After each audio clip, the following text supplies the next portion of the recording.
In 2023, Mexico received a satellite image that immediately made the president order every piece of heavy equipment in the country to be mobilized. Anything capable of cutting a massive trench from this point to that point, so the sea and the ocean could be linked together. The image showed dozens of ships stuck in a huge queue at the Panama Canal, one of the planet's most important trade corridors. At that moment, the canal essentially stopped, and with it, global trade stalled too. This is what the photo showed, a line of vessels sitting motionless in the water, like trucks backed up at a border crossing. Then came capitalism's classic solution: pay to make the problem go away faster. Shipping companies started paying extra to get their ships moved through sooner, and in the end, they lost $1 billion. While the world stared in disbelief and counted how many billions had evaporated into thin air, one country unexpectedly found the situation profitable: Mexico.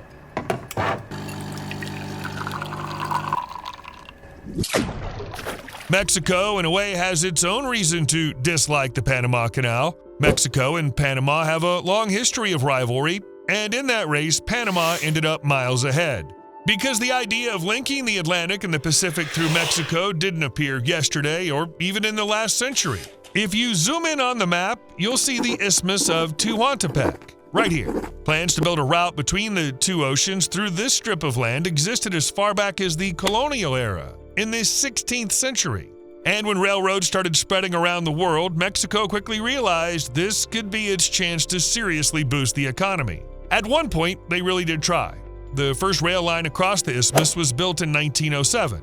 The plan was for it to move goods from the Pacific to the U.S. East Coast, almost like a land bridge. It was a massive project. The railway triggered the development of ports at both ends of the route. They were essentially built for it. For its time, it was a major engineering achievement. But then everything changed fast. During the Mexican Revolution, the military took over the railroad, and a route designed for trade briefly turned into a tool of war. And then the Panama Canal entered the picture. It opened in 1914, and that was it. Meaning it instantly owned the market. Mexico's railway stopped being competitive, fell out of use, and was gradually abandoned. Some researchers argue that its decline contributed to social and economic problems in the region. After that, it was the usual story. Every few years, new governments try again and again to revive the corridor, but something always fails to add up. There isn't enough money, the business case doesn't hold, interest fades, and it gets postponed to better times. Either way, the idea of a Panama Canal rival didn't come from nowhere. It's embedded in the country's history. And the key point is, Mexico doesn't need to start from scratch. The foundation already exists. It just needs to be brought back to life. So what exactly is the Panama Canal, and why does everyone care so much about it? One look at a map and the appeal is obvious. That skinny strip of land between North and South America practically begs to be cut in two. In reality, that was only pulled off in one place, the Panama Canal. It runs about 51 miles and links the Atlantic and Pacific Oceans, turning a geographic what-if into a working shipping route. The canal opened in 1914 and immediately changed the game. Ships no longer had to sail around Cape Horn at the southern tip of South America. Weeks of extra travel and massive costs simply disappeared. Every year, roughly 13,000 to 14,000 vessels pass through the canal. That brings Panama over $2 billion in revenue. For a narrow waterway, that's a seriously big number. And because about 6% of global shipping goes through the Panama Canal, any disruption hits the entire supply chain. Delays, extra fuel, and economic losses felt worldwide. If the Panama Canal were a person, a single sneeze would knock the whole planet sick. So it finally sneezed. The canal finally choked up, and it all came down to water. More precisely, the lack of it. The Panama Canal doesn't run on seawater from the oceans, it runs mostly on rainwater. That rainwater collects in a man-made reservoir nearby, Gatun Lake. That's the water that feeds the locks, the system that lifts and lowers ships to the right level. Every ship transit through the canal is expensive in the most literal sense. The locks use at least 50 million U.S. gallons of water per vessel. That's the equivalent of nearly 76 Olympic swimming pools just to move one ship through. Without water, the canal simply can't operate. Then in 2023, a long drought hit and water levels dropped to historic lows. As a result, the canal had to cut the number of daily transits. By November 2023, capacity fell from the usual 38 ships a day to 24. At that point, a traffic jam was inevitable. Queues grew, ships started waiting in nearby ports, and the supply chain began to creak again. But the drought didn't just reduce the number of ships, it also affected their size. With less water, large heavy vessels risk getting stuck in the canal, and moving them afterward is anything but easy. Remember when a container ship blocked the Suez Canal? Same idea. And on January 1, 2024, the water level in Gatun Lake was lower than any other January on record, nearly 6 feet lower than a year earlier on January 1, 2023. That was a genuinely alarming signal. There's another problem. Gatun Lake isn't only water for the locks, it's also a source of drinking water for millions of people in central Panama. In other words, every ship that passes through the canal becomes a tug of war over water between ordinary residents and major corporations.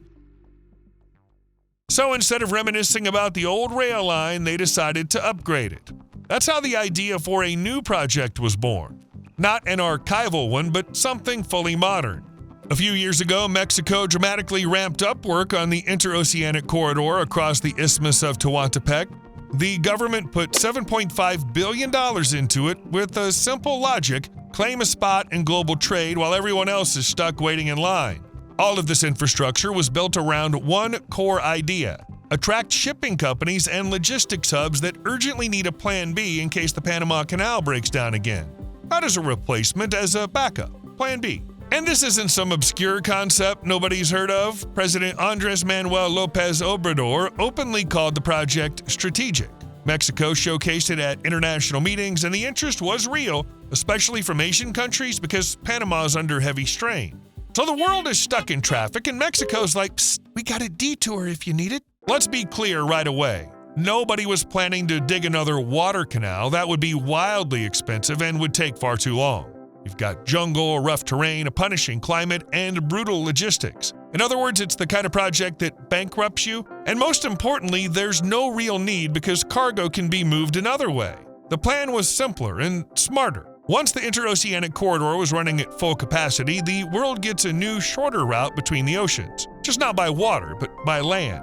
Here's the idea. A ship arrives on one side of the isthmus and unloads its containers. Then they cross Mexico by rail, and on the other coast, the containers are loaded onto another vessel. Ocean, train, ocean.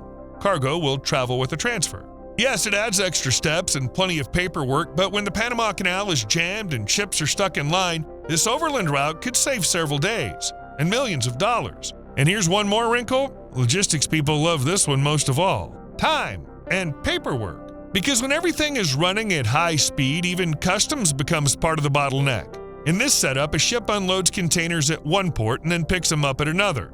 And because of that, vessels that basically hop from one coast to the other can sometimes avoid a full customs inspection. Fewer checks means fewer lines, which means fewer delays. And for business, that's literally hours that turn into money. Going through the Panama Canal typically takes 8 to 24 hours, depending on traffic. So on a bad day, you can lose a full day even if the canal is operating. But the rail route across the isthmus takes under 6 hours. There's another major advantage: geography. For U.S. companies that need to move cargo from one ocean to the other, Panama's actually pretty far out of the way. You have to swing way down towards Central America and then come back up again. This route is simply shorter. So it's not just an emergency detour for when traffic backs up, it's faster for normal, everyday operations. To make this overland Panama bypass work at all, a railroad isn't enough. You also need ports on both ends that can actually handle big ships, and that's where Mexico runs into trouble. A lot of its ports simply weren't built for modern container vessels, meaning they'd have to be rebuilt. From the start, the route project included upgrades to several ports at once: Salina Cruz, Coatzacoalcos, Dos Bocas, and Puerto Chiapas. Early estimates put the total investment at around $440 million. But we're not going to take all four apart piece by piece. We'll focus on one, the clearest example. Once you see what had to be done there, the whole picture becomes obvious. This is the Pacific port of Salina Cruz. Historically, it lived a completely different life. It was designed for oil tankers, and not even the biggest ones. The container ships that now drive global trade were about as suitable for this port as a passenger jet trying to land on a small rural airstrip. So the first step was to plan a brand new, purpose-built container terminal and connect it directly to the rail line and highways. The goal sounds simple: increase container throughput. But behind that phrase is hard physical work. The port has to be rebuilt, almost from the ground up, to serve an entirely different kind of economy. And that's where the dredging begins. As part of the modernization, they plan to lift nearly 35 million cubic feet of sand and silt from the seabed. Not because it's fun to dig around in the water, but because otherwise, big ships simply won't be able to come in here. The goal was very specific: deepen the access channel and the harbor basin to around 79 feet. That's the depth at which the port can handle post-Panamax container ships and ideally even ultra-large vessels. One ship is like an entire moving industrial zone. Work is underway along the entire approach channel and near the old berths. Sediment has been building up there for decades, so they essentially had to carve a new path underwater. That's not a figure of speech, it's literally a new route, just at depth. But there's another problem. Salina Cruz sits in the Gulf of Tehuantepec, a place with a harsh temperament, powerful Pacific storms, and extremely strong winds. The waves here are a real threat, strong enough to damage infrastructure. And the old breakwater couldn't cope. It was getting eroded, the slabs were settling, and during storms, water was flooding the piers. So they decided to build a new one, 1 mile long. It's meant to be wider, higher, and heavier, designed for hurricanes and rising sea levels. In effect, it's the project's first line of defense. So they didn't just fix the port, they decided to rebuild it so the ocean doesn't swallow it. But ports are only half the story. The real breakthrough was elsewhere. They decided not to just patch up the old rail line, but essentially replace it.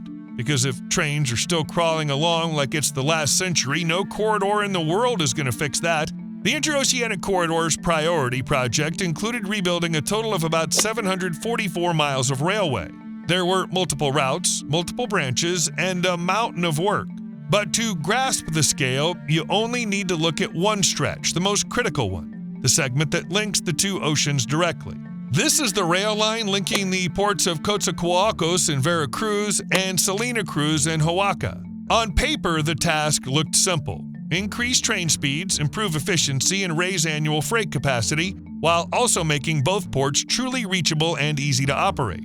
But it turned out the railway didn't need a cosmetic touch-up, it needed a design overhaul. On the Medias Aguas Ubero section, they had to rework curves and grades along about 35 miles of track. At the same time, they restored about 26 miles of rail and built a connection into the port of Salina Cruz. In other words, they didn't just improve the surface, they basically reinvented how a train should move through this entire stretch. At one point, the old alignment was completely dismantled. In its place, they built a new rail superstructure, essentially a new line laid over the old corridor. On top of that, they planned and delivered 3 separate railway bridge projects, because without those bridges, the route simply wouldn't function as one continuous system. Before the rebuild, trains here barely crawled, about as fast as a cyclist. After the upgrade, the line is designed for passenger trains up to about 50 miles per hour and freight trains around 44 miles per hour. It's not high-speed rail, but for a region that's been stuck for years, those numbers feel like a small revolution. And to avoid wasting time on bottlenecks, both ports got new access tracks. Rail spurs now run straight into the terminals. Containers no longer have to be hauled by trucks along detours. They're transferred from the ship directly onto rail cars, and the train departs with minimal delay. So the whole project works like a single machine: ship, rails, ship. Fewer extra steps, more speed. And the fewer handoffs there are between oceans, the more seriously this corridor can challenge the Panama Canal. When this new corridor comes online, it'll reshape global trade, because it's not just another route, it's a real alternative to the Panama Canal. That's exactly the point of the project: to turn the Interoceanic Corridor into a world-class logistics hub. Estimates say that by 2028, the corridor would handle about 300,000 containers a year. By 2033, that could rise to as many as 1.4 million. That's up to 17% of the Panama Canal's current container traffic.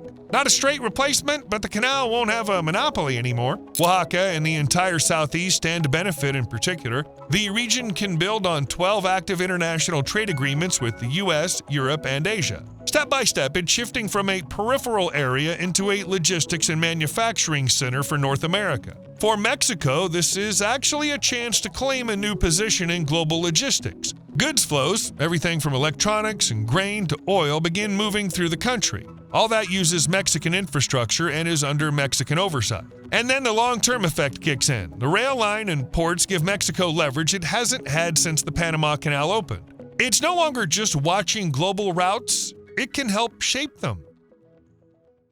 In the end, the Interoceanic Corridor isn't just a stretch of rail and 2 ports, it's an entire network, highways, and industrial parks meant to run like one integrated assembly line. And to make sure the assembly line wouldn't sit idle, in July 2022, the government announced a tender to create 10 industrial parks. 4 of them were designed specifically for wind energy, backed by financing from the US or American banks. In short, this was a project that started attracting outside investment right away. It's not just containers moving through, plants and factories are rising right next to the route. Then even bigger money came in. The Inter-American Development Bank announced plans to mobilize $1.8 to $2.8 billion in private financing for companies willing to set up on the isthmus. The logic is simple. If you're building a new global route, you need businesses to actually come, settle in, and stay. Mexico, for its part, openly played into the U.S. strategy of bringing manufacturing closer to home. The idea was to launch the corridor and, leaning on the CHIPS and Science Act, pull part of American industry into Mexico. Here's the kind of line they used: Mexico is the best place to attract companies that are currently operating in Asia. And that leads to an interesting conclusion. The corridor isn't only a shipping route, it's a magnet meant to draw factories and capital into Mexico. There's another layer to this project, the human one. Its impact zone covers 115 municipalities and nearly 9,500 towns and villages. In other words, this isn't a one-off construction site. It's an undertaking that touches an entire region. The stated goal is to improve people's quality of life across the whole isthmus. Officials describe it as the start of a new era of equality, growth, and prosperity for the Isthmus of Tehuantepec. Because the corridor isn't just about international trade, it's also about jobs, infrastructure, and strengthening local communities. According to estimates by Eduardo Romero Fong, by 2050, the corridor will generate about 1.6% of the country's GDP. That translates to roughly $50 billion in investment and up to 550,000 jobs. Numbers that are no longer merely symbolic. And more recent forecasts announced in July 2023 suggest the contribution could be even higher. Once the corridor's operating at full capacity, it could account for 3% to 5% of the national GDP. At that point, the project stops being regional and becomes unmistakably national.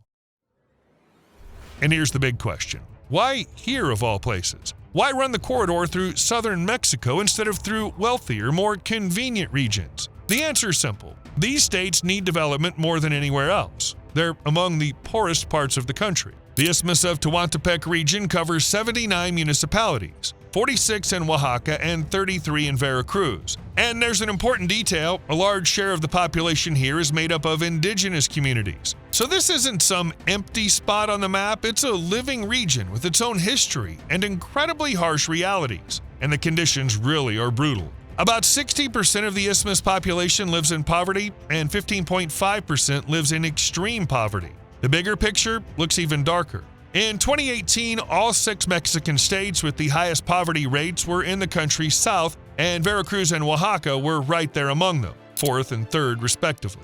What's worse, over 10 years, things only deteriorated. In Veracruz, the poverty rate rose from 51.2% in 2008 to 61.8% in 2018. And in Oaxaca, it increased from 61.8% to 66.35%. So they're building this route of the future in a place where people literally don't have enough to eat right now. Poverty fuels crime, and crime is a direct obstacle to a project like this. Analysts put it bluntly: if the corridor is going to become a real alternative to the Panama Canal, it has to break through 2 major barriers: security and infrastructure. In southern Mexico, those are chronic weak points. In some places, the roads are inadequate. In others, the logistics just aren't there. And in some, it simply isn't safe to operate. And unless those issues are fixed, $7.5 billion and a few new ports won't make a difference. Not so long ago, the project finally stopped being just an idea on paper. In March 2025, the cargo ship Glovis pulled into the port of Salina Cruz, Oaxaca. It came from South Korea, and that call was widely described as a historic milestone for the entire corridor. The ship carried 600 Hyundai cars. Not a token shipment for a glossy report, but real cargo intended to make its way to the U.S. East Coast. Then the ocean-land-ocean chain kicked in. The cars were unloaded in Salina Cruz, loaded onto a freight train, and hauled across the isthmus by rail. The final stop was the port of Coatzacoalcos in Veracruz, where the shipment continued on to the United States. The unloading took 3 days, but it proved the port can already handle volumes like that, and from there, things only picked up. Of course, the project has plenty of critics, but who doesn't? In recent years, indigenous communities, activists, and human rights groups have been vocal opponents of the interoceanic corridor. To them, it isn't a development project at all. It's a militarized scheme that opens the region up to U.S. corporations. They argue the corridor violates indigenous rights, harms the environment, and could ultimately threaten national sovereignty. A particularly controversial element was the railway reconstruction. Concerns focused on deforestation and damage to the isthmus's lagoons, wetlands, and ecosystems. Activists said the government failed to provide a comprehensive environmental impact assessment, meaning construction's moving forward while basic questions still haven't been answered. While some people are counting containers, others are counting the lands they've lost. Indigenous groups on the isthmus also warned about dispossession and the risk of industrializing the region without respecting local interests. They say that could end up pushing people off their own land. That's why the resistance wasn't merely symbolic. Authorities were forced to step in and take the demands of affected communities into account. There's also the environmental damage, and that's where the conflict gets truly heated. Locals have started talking about direct harm to nature. People reported excessive logging. According to them, far more trees were cut down than officials publicly admitted. Complaints about water pollution followed too. Not somewhere out there, but in specific rivers. And there's one more detail that sounds especially alarming. Surveys in the construction zone identified 37 animal species considered at risk or endangered. The list includes agoutis, jaguars, spider monkeys, and tapirs. Plants and crops were affected as well. 28 plant species were mentioned as being impacted by the Interoceanic Corridor project, and many of them may not survive the isthmus modernization. Mexico wasn't the only country dreaming of a detour around Panama. That idea had rivals. Other nations wanted their own shortcut between the oceans too, and one of the most talked about cases was Nicaragua. Nicaragua also planned to build an alternative to the Panama Canal. In 2012, a private company with truly Napoleonic ambitions was set up for the job. The project was priced at $40 to $50 billion. On paper, the Grand Interoceanic Canal was supposed to stretch about 173 miles, almost 3.5 times longer than Panama's. In some sections, the planned width was up to about 1,640 feet with an average depth of around 89 feet. The scale was so huge that Panama would look compact next to it. The craziest part is that they wanted to route part of it straight through Lake Nicaragua. About 65 miles of the canal would run directly across the lake. And this is the largest freshwater lake in Latin America by surface area. So from day one, the project was an ecological horror show waiting to happen. Back then, the government was convinced the canal would lift the country out of poverty, bring economic independence, create up to 1 million jobs, not just in Nicaragua, but in neighboring countries too. For a genuinely poor country, that sounded like a ticket to an alternate reality. Did you notice how up to 1 million jobs is every mega project's favorite number? And yes, the context there is grim. During that period, Nicaragua was among the most troubled countries in Latin America, alongside Haiti and Honduras. Over 2 centuries, it endured dozens of coups, foreign interventions, dictatorships, and by the end of the 20th century, an all but civil war. The idea never moved past the planning stage, the financing didn't come together, and HKND ultimately shut down its offices in April 2018. A project once billed as a new wonder of the world was left hanging in limbo. Then, unexpectedly, the story resurfaced. In November 2024, Nicaragua's President Daniel Ortega unveiled the Interoceanic Canal Plan again, but the proposal immediately sparked a wave of criticism, technically daunting, environmentally risky, and economically questionable. For now, there are no updates. Nicaragua's back to staring at the map and dreaming of slicing through the continent. Whether it ever happens or not, only time will tell. As for the Mexican project, experts say it won't be able to fully replace the Panama Canal. After all, more than 8 million containers and 14,000 ships pass through the canal every year. That's a massive amount of traffic. But there's a catch. The railway could take some of the pressure off and, at the same time, create an alternative route so the canal doesn't hold a monopoly. And diplomatically, Mexico and Panama would rather clash less. The Panamanian ambassador even said recently that the two routes complement each other instead of competing. And, well, can you argue with that? And you owe me a like. See you later.